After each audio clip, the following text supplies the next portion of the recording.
Hello and welcome to Let's Chat. I'm your host, Eli. And as usual, I have some neat people on here to talk about some neat things. And one of those said neat people joining me after a pretty good while, who has been on the show before, both a local artist and the reason I'm even employed. Let me introduce Thomas Alvey. Hello. Oh man, I just posted a video of us at Waverly. I've been meaning to watch that show. I saw where you posted that, and I'm gonna 2.5 hours. Oh gosh, you posted a movie right there. I did. I really did. And most of it is in the dark. Oh. And it's a lot of people. It literally, I was just like, I just have a bunch of footage. I don't know what to do with this post. Oh. So it's just mostly raw. You just throw it into whatever editing software. And yep. All right. Yep. I cut out because I was Twitch streaming on it too. Sorry, that's not what we're talking about. But it's not the most quality thing in the world. But it is now everything that we did while we were at Waverly. Well, with that said, I was gonna say I think I speak for both of us when it has been a very strange week because you've just admitted you've taken on ghost hunting as well as bartending, which that was a curveball right there. Well, I don't know. I was like, I'm not really doing anything over the summer. I'm on vacation from the college, so I was like, why not get a job? Why not get a job and not be home? I don't know. I thought it'd be fun, and they needed help, and I really like the bar upstairs, and I don't want them to close. Even if I am new, I can still be a fun personality. Yeah. I'll make you a decent drink, but I'll have a great conversation. Were you savvy with drinks even prior to that, making them? I know what I like, and I will pour it how I like it. Mm-hmm. But actually having to learn full, a 1.5 ounce is a shot. Mm-hmm. That's what I have learned, and the method that I learned of how to pour a shot is incorrect. Oh. Because my sister is a bartender too. Oh. And so So bartending is in your blood. Because even Wolf, he's has bartending experience. Wolf has been a bar manager. My mom was a bartender. My aunt was a bartender. My grandma was a bartender. So. And you're just a drunk. JK. Jesus. But anyway, enough tomfoolery here. This is water? Oh gosh. Oh. Anyway, I do have a topic today, if you can believe it or not. One I think will resonate with you because if you go way back on our episode, which you all should check out because I get to pick his brain. It was pretty cool. Anyway, today's subject, because, correct me if I'm wrong, you have a master's in writing for the screen and stage, right? That is the exact correct thing. Yay, who knew I would learn that after working for you for several months? The thing that I consistently talk about. So, with that said, I want to talk about just writing, because I haven't really talked too much about it on here. I figured you'd be a good candidate to discuss that with. It could be about stuff you've liked, that you're proud of, stuff you've maybe cringe at looking back at, or, I don't know, just and we did that new play workshop with a piece of yours in it, so that was really fascinating to kind of get a little taste of that there. Yeah, because you came on the day it was mine, didn't you? Yeah, I did. That was the only day I showed up. Yeah, and that's fair. I'm curious what you thought about that. I wish, and I think this would go for any play, I wish I had more context to it. That's a whole discussion we can have afterwards, because I even had questions that I was admittedly kind of too nervous to ask there, because I was like, that's fair. I don't know. It wasn't what I was expecting. It was kind of more like a book, or you guys have script club. Yeah. Gotta say that really carefully. You do, because I definitely actually told someone I was in strip club. It's script club. Script. You keep your clothes on, for the most part. But anyway, let's talk about some of the stuff you've spat out over the years. Yeah, so I've been writing forever. Whether it's actually writing it down and typing it out, or just writing in a notebook. Poetry, I have literally probably over 100 poems that I've written that are just hidden away somewhere in the world, which 100 poems isn't a lot when you're my age, but He's young, no. I'm a good 82. The first play that I wrote was actually supposed to be this take on a murder mystery. Ooh. But it's set in a mall. Oh, okay, even more interesting. And it's a bunch of friends, and one of their friends dies. I should actually go back and read that, because I think I finished it. Oh, wow. And here you are been trying to write a new one. You got this golden thing sitting on the shelf. It's stupid. It's real stupid. We like stupid. That's fair. Well, okay, so it's these teenagers who are like at a table at the mall, and their friend just keels over dead. Oh, wow. And like they're freaking out, like, oh my god, what happened? Like the lights go out, and like, oh my god, she passed out. What's going on? And so it's them trying. I think it's like 5 or 10 pages. I don't know. Oh, wow, it's a very short It's play a then. really short play. You should submit it in the. I need to go back. I get to find it first. But they find out she has narcolepsy. Oh. Because they find her pills in her bag that she forgot to take her medication, so Oh. she just passes out and then wakes up like, what's going on, guys? So wait, they just assumed she was She dead. They assumed she didn't was even dead. They check a didn't- pulse or anything. No, they just assumed she was dead. Oh my gosh. Because, teenagers, and I wrote it in high school. Ah. Yeah, and then I actually wrote a parody fan script of the Hunger Games that I was going to film with some Oh. friends. I never did anything with it. That's somewhere in the world. And then I got into college and I did the playwriting class, and so that play has been produced twice at the college that Oh, I wow. went to. I have one recorded version, and the other version was for our directing class that I was in. Our directing class was like, we wanted to help our other students. So, like, if you had a play that you had written, we wanted to like focus on you a little bit more like that year. So they did my play, and getting to see the directorial vision of someone else's brain while I was also directing my friend's play. Oh wow. That was a lot of fun. But seeing it for the first time, it was just like, this is not good. Oh. It's called In Our Own Time. It is 4 friends who were like together since high school. Who, 2 of them, like they're roommates, all of them.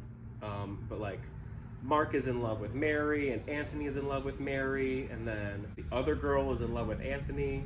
So it's like this like love triangle. And then it's just like it's a whole thing. Mary's Hijinks dad- ensue. Hijinks ensue. Yeah, it's crazy. But I remember you've told me before you have dabbled in journalism, right? Mm-hmm. And I never knew the full what's the full extent of that exactly? So mostly in my journalism classes is what I try to keep that contained to my classes. And there had been talks of there being a fine arts building on campus for a very long time. And I was like, what happened to that? Like, where is that going? And so I was like, can I focus on this? And my teacher was like, absolutely. So I talked to the president of the school. I talked to the CFO, financial person, vice president of financial affairs. I think that's what his title is, whatever. And then I talked to my theater professor, the head of the art department, and the head of the music department. And I was like, what happened? And what would you guys like to see out of this? And they're like, well, da-da-da-da. And so what I found out from the financial officer was that there was a donor who had the money for it that had just like bailed. Oh. So wow. they had like plans and everything of like, where it was going to be, like how much it was going to be. Like they were like in planning phases. They were just looking for a donor. Had a donor fell out. Didn't do it. But now, so I wrote that in 2019. So that was my senior year at Lindsay. And now they're actually like breaking ground on a finance building. Oh, that's nice. Oh, that's good. So it's like, I had nothing to do with that, but Still, you got to have like a little piece of the pie, like a little slip. Well, not piece. That's the wrong analogy, but you get what I mean. But yeah, I'm not a part of it, but I feel a part of it. No, I get it because like I did a coverage. I'll say SEC, just for the freelancing thing around here. Yeah. And I got to do some like college coverage, so that gave me a lot of inside scoop. Like I found out before like it was really publicized that they were going to do like concrete 3D printing, just because Dr. Castle was doing a speech at the Democratic Women's Club of all places. I will say, funny anecdote with that, at the end of it, I'm not big politically, and of course it's a very like political environment. I was like, was there like any reason like you picked this particular platform just out of curiosity? Because it was just a strange and random platform. Weird place to talk about. I know, and then like I can't blame him. He probably thought I was trying to press for some political agenda. And he full on said like, oh, there's no agenda here. I just wanted to share the thing. I mean, I totally understood. And I was like, don't get me wrong. I was just curious. I'm not trying to poke anything. Good answer for, it's a good answer for him. But yeah, no, it's like not everything is about politics, Yeah, but then journalist comes in, Journalism, and everything's so politicized these days. Fake news. I'm a blue-haired liberal. Yeah, it's a little more on the green end right it's now. really green. So other journalism things. I did an internship for Flashback, wow. where I was writing press releases, and then I also was a media intern for. It's called the Home Place on Green River. It's like halfway between Columbia and Campbellsville, and it's just an old farmstead. Oh, really? Yeah, it's honestly really cool. That's where I did Shakespeare in the Barn, because like they refurbished one of their barns into a stage for music and stuff. Oh, that's cool. So we did Shakespeare in the Barn, and then we also did a show called Smoke on the Mountain in that barn. And let me tell you, I'm allergic to hay, and they used hay bales for people to sit on. So I'm singing while having an allergic reaction. So you're just out there, throat and lips on. When we got to my song, I was like, please just let me get through this song. They had the stagehand in the back with an EpiPen. Yeah, I took Benadryl before the show. Listen, if it works, it works. So I was like, they're going to think I'm high. Yeah. I know there's another story that I wrote. I don't remember what it was about. At all. Because you just wrote so many, it's hard to keep up with all of them. Right? I wrote a lot of stuff. Well, that journalism degree there, they don't mess around. Like the communication law and ethics course. I can imagine, because there's a lot of like ethics going into that. I probably violated some for all I know, but unintentionally. It's about being unbiased and like being able to write from like a very like I don't have an opinion standpoint. Yeah. You're always gonna have an opinion. Yeah. I'm sorry. Especially like if you write for a small town and it's like. I feel bad to say I've done journalism because I've really just done puff pieces on little places. Like you go to a restaurant and you cover them, they're gonna typically offer you food. That goes against like the set code of ethics, but like it's just kind of a given. Perks of the job, you know. It kind of is like, and that's a small town perks. Yeah, small town perks. Where it's like if you're covering a place, it's like you're helping us out, we'll help you out. And the point of what you're writing is to promote them anyway. Yeah. Like, why am I gonna write a magazine article bashing this local restaurant? Well, there's a couple that I would. Yeah, that's fair. That's fair. I thought about doing some freelance stuff, but also journalism hard. Yeah, depends on the parameters of it. You know, like the magazine stuff's pretty fun. Where I've been doing it so long for so many years, I've gotten burnt out. And side topic here we can talk about AI. I talked about that. I know you have thoughts, and you've dabbled in AI. Who of us hasn't dabbled with old artificial intelligence? Yeah. Because, confession here, I'm going to confess live for all 22 of you out there. 22,000. Yeah. We're going to hit that. Let me show my... Oh, no. Anyway, my confession. Yeah. So, like, I do, my freelance stuff. There have been times, though, I've probably relied too heavily on AI to kind of help. Because, like, I will admit, I've talked about this with Chris Harris, who does, like, that's his career, is journalism. And it helps a lot with, like, layout, kind of how to fill in those gaps you just have writer's block with. Yep. There was one article lately, I'm not going to say specific, that I wrote, and I relied really too heavily on AI with, and I sent it to the person, because they were just asking about it, of course, because it was over their business, and they were like, oh my gosh, you're so talented. A lot of it, I'm the orchestrator still of it. It wasn't solely AI. I do want to point that out. But I don't know, I've just gotten to a point with my journalistic writing that it's not super fun anymore, and I kind of use what I can, which, being AI. So. I 100% agree. So the problem is the generative AI, which, writing is kind of the generative AI. But it's like, take this image and make me a new image. That's what people are more upset about. For me as an educator, AI does not tell me what you learned. I use AI as a form of like making it easier for me to do my job, because there's a lot of things in education where it's like, okay, you have to check this checkbox and this and that and whatever. I know how to do it. I can do it without problem. But it's time consuming, because if I'm making an assignment that is about assessing how someone has learned about sound in film, I can write that up, absolutely. But like, it's tedious.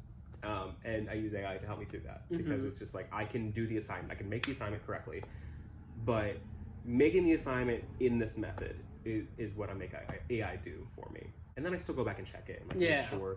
I have definitely forgotten to double check myself, and it misspelled things, or it was just completely wrong. So that's the thing, is like, don't trust AI for everything, because it will be wrong. No, and like even with journalism, because like AI does have limits, like you talked about press releases earlier. Yeah. I think AI is really good for that. It is, because it has like AI is kind of at that corny level right now. I don't think it has really complete tonal awareness. And I don't think it's taken over journalism just yet, just because it doesn't have that tonal awareness yet. It doesn't. It just helps with like layout, maybe like a good hook and stuff. But other than that, It's just I don't think it's fully mastered that yet. The formulaic things are great. Yeah. Because it's like, press release, this thing is happening here on this day at this time. These many people are in attendance. Mm-hmm. You don't really have to, like... Yeah, why waste the energy trying to composite something when you already have the data and the info, and you can dump into that? Hence, like, it could be helpful with journalism as long as you, like, are the one conducting the interview, get the quotes, get the accurate information. Then you can dump in this machine that just automatically lays it out for you. Yeah. Which it still is far from perfected, trust me. But, I don't know, it's a tool, but I can understand why people get upset with it. Yeah, it is a tool, and, like, we think of, like, calculators. Everyone was like, you're not going to have a calculator in your pocket. Yeah. Calculator in my pocket. So sorry. I know how to do math. It's time consuming. Like, we do need to be able to critically think and, like, actually, like, create things ourselves in our own voice and our own tone. Some things you don't need it for. Like, I'm not great at math. I can do math. I would rather have AI do it. Yeah. Like, help me find a solution for this. And even then, it's sometimes, most times, wrong. By, like, a point or something. I don't remember. I was doing receipts at one point, and, like, I just couldn't... Amazon split up the receipts in, like, a weird way, and I was, like, trying to figure out how it got that number. And so I, like, put in everything into the AI, and it's like, what the fuck? It's like, well, if you subtract this, and I was like, I can't. Because apparently Amazon took one item and split it between the two transactions. Oh. And so that screwed me up. And so that was just the whole rigmarole. That does not sound fun. Also, I apologize. I've warned you before. You're over here melting away. It's cool. I'm just... But anyway, AI, that's a whole different episode. Yeah. Let's get back to talking about writing, the stuff we are passionate about, you know? So, like, let's go back to, like, playwriting or screenwriting, because you've written screenplay, have you? I have 2 screenplays. Oh, okay. One of them is a 10-minute screenplay about, it's called Back in 9. Can you guess what it's about? Back in 9. Back in 9. Is it like 2009 or? No, what? It's about a guy that gets hit by a car and his soul gets transferred to a kitten. Oh, back in So he leaves to go. Him and his wife get into a fight. She wants a cat. He doesn't want a cat, and so he's like, you know what? I can't do this right now, and so he leaves. And then sometime later, he wakes up in a cage as a kitten, and his wife is there to pick up a cat because her husband just died. Oh my and gosh! She needs to take care of, and so she's like, I'm just gonna get a cat. And so she picks up him as the cat, and so it's him trying to figure out how to tell her that he's the cat. Oh my! Isn't there a movie that features Gary Busey as a dog? Actually, no. There's been so many of those tropes. The Shaggy Dog. Yeah, that's like, with Tim Allen. Yeah, I'm thinking of the Gary Busey version. But yeah, no, it's definitely already a thing. But I was like, I think what you should do, adapt that into a short play, and we could use, like, when the guy turns into a cat, just have him use a cat puppet across the stage. That'd be hilarious. Wow. It's a process, and I think that's the fun part about it is if you hear voices in your head of like people talking, it makes it a little bit easier. So it's like plays are dialogue heavy, and so that's what plays are. It's just people talking about each other, or to each other, or against each other. Think of, like, if you go back to the different types of conflict. So there's like person versus person, person versus self, person versus environment, person versus world. How do those connect, and how do those, like, interplay with each other? But that has to be all through dialogue, because as an audience member, you don't get to read the stage directions. So that's a really huge thing about, like, reading Shakespeare. If you ever perform Shakespeare, a tip that I picked up in college was to erase all of the stage directions and write it out as if it was a regular line and not as in the prose. Because if you play to the prose, it sounds wrong. But if you're just saying the lines, the prose, or the poetry comes out by itself, because Shakespeare was an incredible writer. It's things like that where it's like, how do you build conversation? Like, how do you build the world through 2 people talking? So it's like, oh man, look at that guy over there. Obviously, there has to be a guy over there. So that goes into directing too. Like, you can play with that. So, like, and there's some playwrights that understand that, just like want to, like, have their exact vision coordinated out, and so they have, like, stage direction after stage direction. But then there's also absolute opposite, where some, like you said, will have no stage direction. So it's, like, up to directorial interpretation. I like that. I'm the person that I try to put as little stage direction in as possible, and that gets confusing because my brain is a maze. Mm-hmm. It's getting the point across without confusing the person who's going to be producing it or the person who's going to be watching it. Playwriting is a tricky little thing. Mm-hmm. You're not writing it to be a novel. You are writing it for someone to speak those words out loud. Novels, you can do kind of whatever you want. Yeah. Because it's like, she felt the necklace on her neck, hold it, blah, blah, blah, blah, blah, blah, blah. The audience isn't going to get that. They're going to see, she put the necklace on, and if she shivers, it's like, oh, the necklace was cold. Great, move on. No one cares. So that's, novel reading for me is really hard, because I'm always like, I just skip through the dialogue. I try not to. I've been getting better about it, but there's some things. No, I totally understand that. By the way, forgot to set the timer, so I'm just gonna go out on a limb here. This is the second time I've done it. I'm not used to the timer method.